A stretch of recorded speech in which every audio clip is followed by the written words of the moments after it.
पुण्यातील पुरंदर तालुक्यातील करहा नदीवरील नाझरे धरण हे आता 85% भरलेलं आहे। पुरंदरमधील पश्चिम पट्ट्यामध्ये गेल्या 2 दिवसापासून मोठ्या प्रमाणात पाऊस झाल्याने धरण साठ्यात मोठी वाढ झालेली आहे। आपण पाहू शकता की करहा नदीमध्ये मोठ्या प्रमाणात पाणी येत असल्याने या धरणात मोठी वाढ होताना दिसत आहे। अगदी जे पाणी आहे ते दर्पाला लागलेले आहे।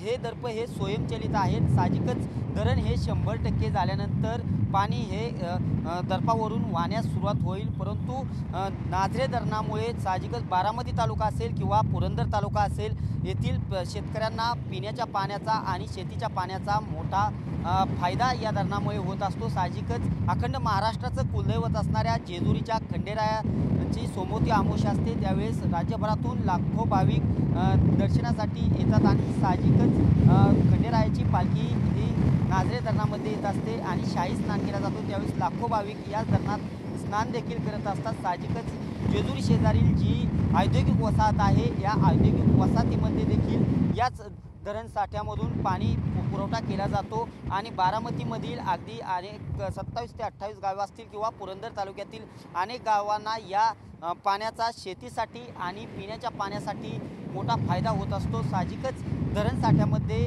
85% साठा झाल्याने मोठ्या प्रमाणात जे बारामती तालुक्यातील नागरिक आणि पुरंदर तालुक्यातील नागरिक यामध्ये आनंदाचं वातावरण पाहण्यास मिळत आहे। साहजिकच येणाऱ्या 2 दिवसांमध्ये मोठ्या प्रमाणात पाणी येत असल्याने हे धरण 100% होईल असं देखील सांगण्यात येत आहे आणि साहजिकच धरण भरल्यानंतर जे आसपासची गावं आहेत यांना देखील येणाऱ्या 2 दिवसात सतर्कतेचा इशारा देण्यात आलेला आहे।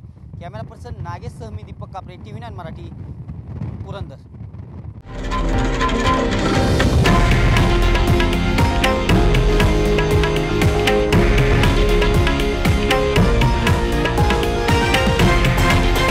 हे आहे देशातील नंबर 1 न्यूज नेटवर्क आणि आपण पाहत आहात TV9 मराठी, एकमेव।